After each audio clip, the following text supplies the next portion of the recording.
Hello and welcome to South Asia Focus. I'm Smita Prakash. This week we have with us Dr. Srabani Roy Chaudhary, Professor of Japanese Studies at the Jawaharlal Nehru University in Delhi and an expert on Southeast Asian affairs. We will talk to her on how India must balance its relationship with Japan and China. We'll also discuss Mr. Modi's recent trip to Japan and Chinese President Xi Jinping's upcoming visit to India. Thank you for speaking with us. Thank you, ma'am. India and Japan, now they both have territorial disputes with China. So does that make India and Japan strategically closer as compared to India and China? Looking at the current position that India faces between China and Japan, one must realize that in spite of people talking about Japan and India strategically aligning itself, it's in the bigger picture that India and Japan can strategically align. As far as the territorial dispute goes, it would be a bilateral issues that would be discussed between China, India with respect to Indian border issues and Japan, China with respect to their territorial island issue. As far as Japan and India collaborating together towards a strategic end, while Japan looks at it as a containment of China, but in Indian parlance, as of today, it looks like India would keep have a middle path kind of an orientation towards its foreign policy with China and would like to seek more of cooperation than containment. How would Japan want containment of China with help from India? How can that containment happen?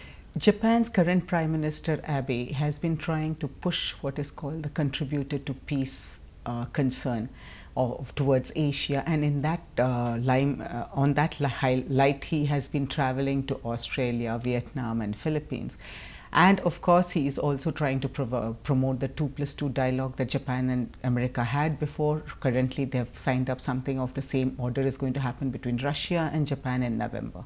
So looking at these aspects, Australia, Vietnam and Philippines are also being roped in.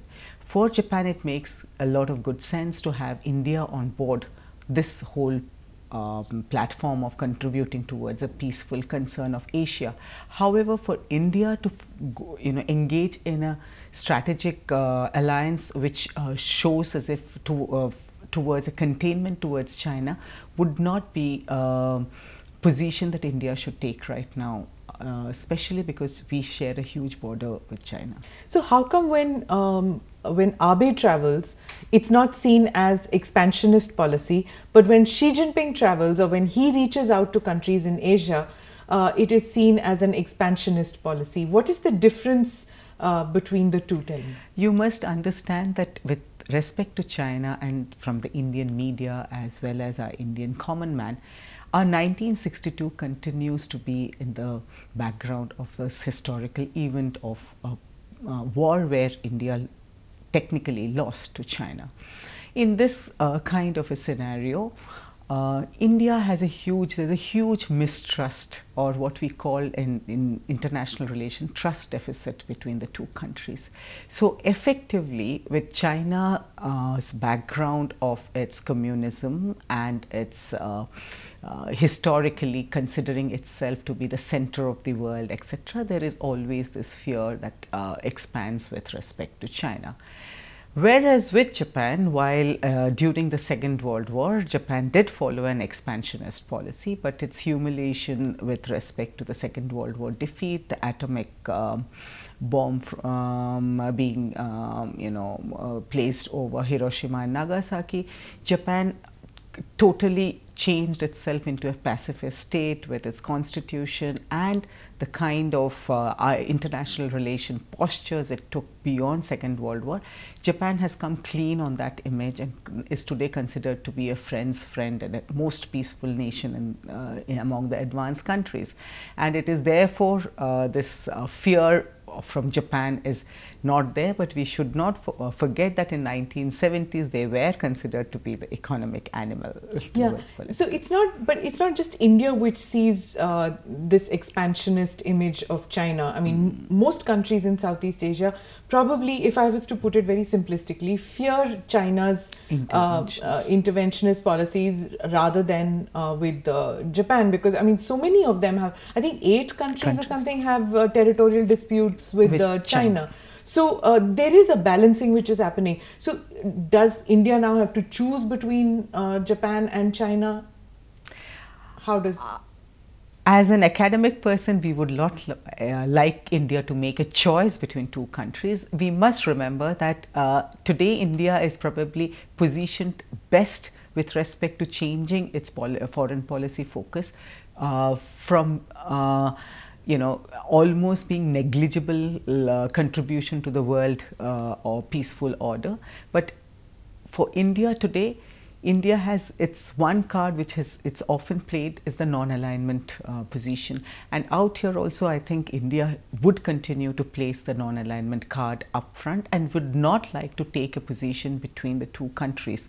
Rather, it's taking more of a look east whereas look west policy, isn't it? Between the look east and the look west policy. But even in the look east, I think what for India would be that it has to woo Japan because it needs technology and investments. It is where we can look towards our economic growth. It has to have a fruitful cooperative engagement with China, because China's market in China is needed. China being peaceful is important for India's growth. So given this situation, India would have to, what I say, play a strong policy of seeking friends from both the sides. Right. And Mr. Modi met with President Xi Jinping in Brazil on the sidelines of the BRICS summit. Now, there President Xi said that China and India are not rivals but long-lasting strategic cooperating partners. Now, realistically, is this possible for us to be strategic partners with China? See, the situation with the trust deficit that I've talked about before, it is very difficult for China and India to sort of become a strategic partner to the way that we sort of look at from, say, Europe and America. What I would feel would be probably the first step towards it is to see whether India and China can cooperate towards an issue of Afghanistan today.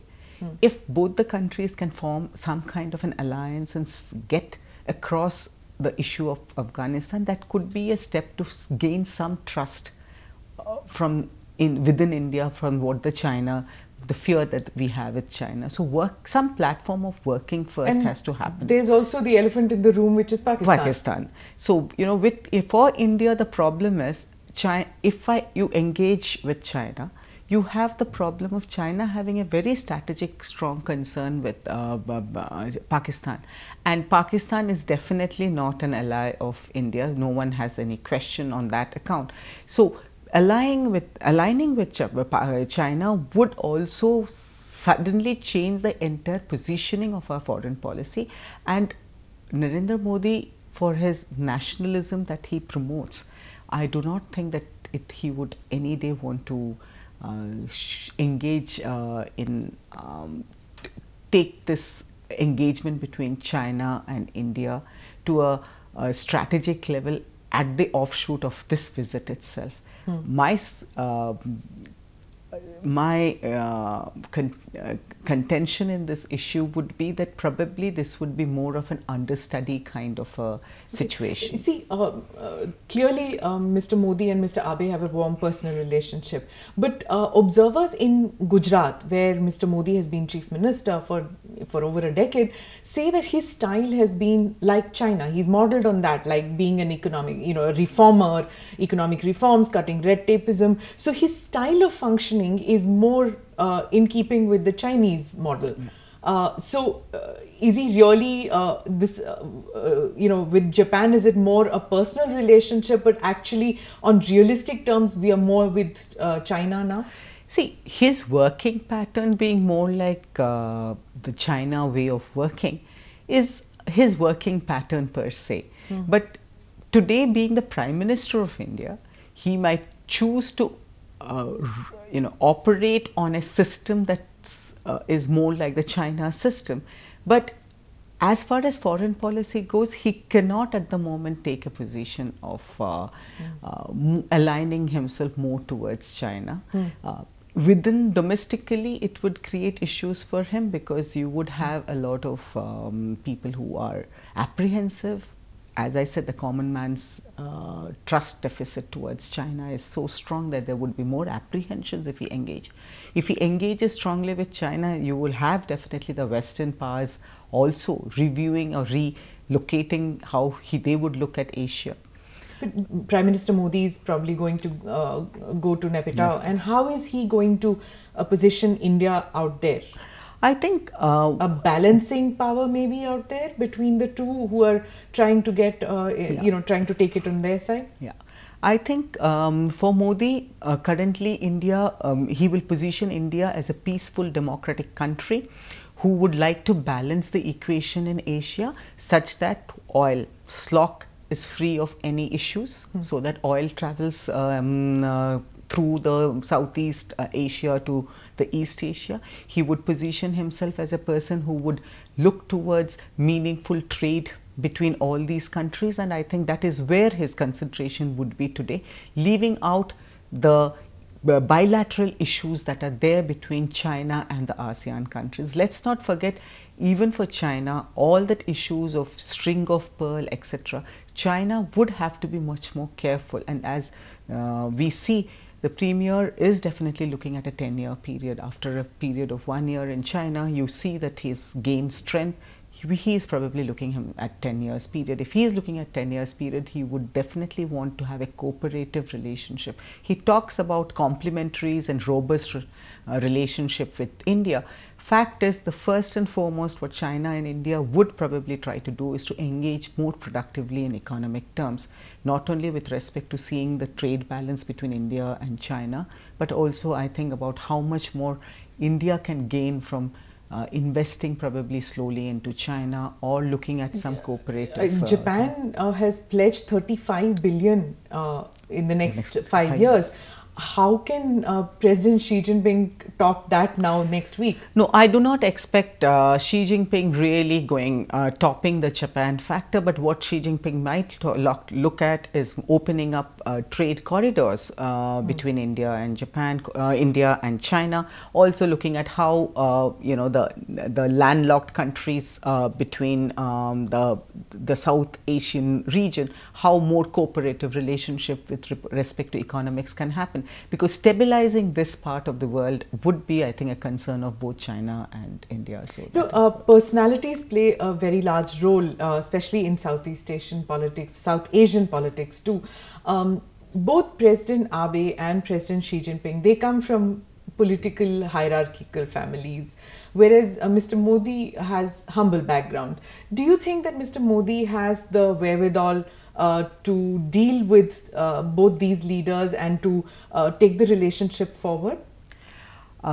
Incidentally, in Japan, there was a lot of articles being written in Japanese with respect to how similar Abe and Narendra Modi's way of working is, mainly with respect to their nationalism flavor in their thing. Abe has brought up in his second term the nationalistic flavor by going to the Yashikuni shrine, etc.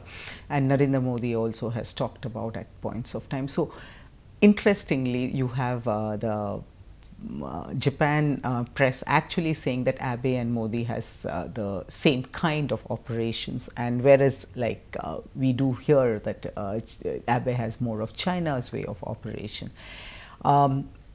Modi, as a prime minister, I think he's very, he knows what he is looking at in future, and he is also, I think, looking at a 10-year tenure for himself. Given that, I think Modi's biggest charm is he tells what people want. Like in Japan, to the investors, he said from red tapeism to red carpet, or red carpet to, like, so he does charm people in the way he operates, and I do see that as his personality, leaving aside the fact that he might be from a humble background. But if you must realize that both these nations are Confucianist in their principles, and the the platform that is created by this Confucianism is nothing to do with what your past hierarchy is, but rather what you are.